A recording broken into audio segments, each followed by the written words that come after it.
I'm here to share a bit today about building an authentic point of view and how we brought these amazing glasses that I'm wearing on my face to market.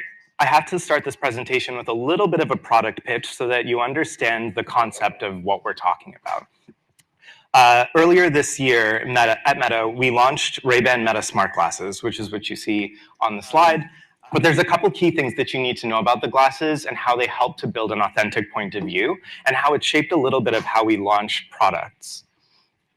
So the glasses themselves, they have a camera built into it, a 12 megapixel camera, and that allows you to do things like take photos, take videos.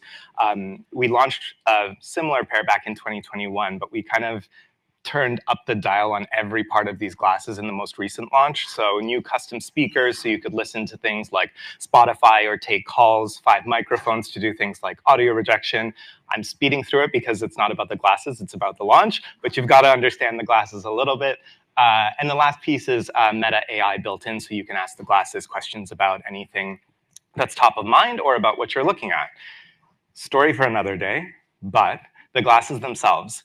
The ability to have a camera on your face allows you to capture a very unique point of view, essentially showing the world and capturing the world around you without being taken out of it. So a lot of us are used to taking like our phones out of our pockets, switching over to video, and like seeing the world through the screen on our phone. Part of the product promise here was that you could live in the moment, stay in it, and still capture it. And so this prompted us to think about launch a little bit differently. Through my career, I've worked on a ton of hardware products, laptops, other pairs of glasses. And there's kind of a playbook for launching hardware things. Like you do the CES, you talk about text and specs, you put it in a Best Buy, and you like ship the thing. This was a little different. It's a new paradigm. It's not something that people are used to, they're not familiar with. So there's a little bit of education. And there's also this unique piece that like, we're not quite sure how to tell people and show people the value of sharing your unique point of view.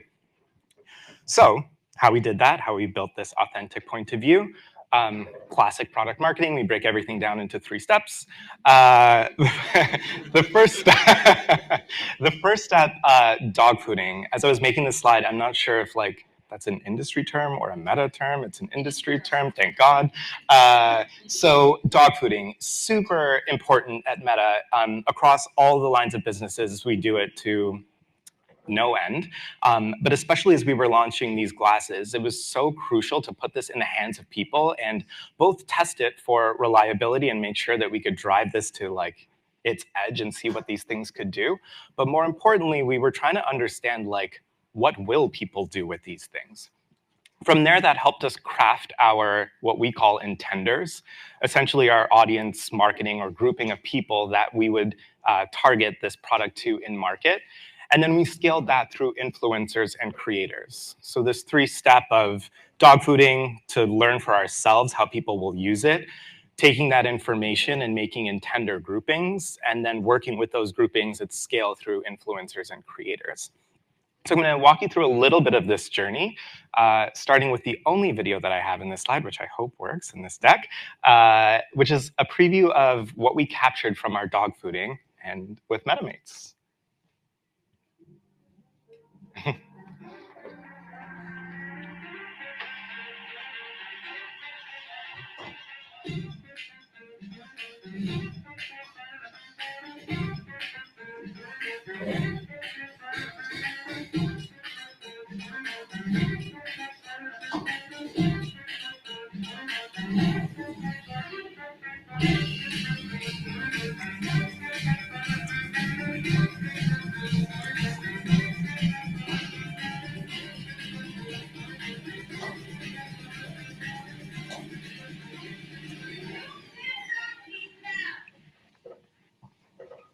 Thank you. Okay, so it kind of moves fast, but just imagine you're gearing up to launch a product. You've had this in the hands of thousands of colleagues who've been collecting all of these videos, and on top of collecting videos, they've been testing the battery, the reliability, the speakers, all of that wonderful stuff. But you get all of this content back in, and people are sharing like, this is how I've used it, this is where I've used it. Literally, those are videos that are captured from our teammates that we put into a nice, pretty video and used it at launch.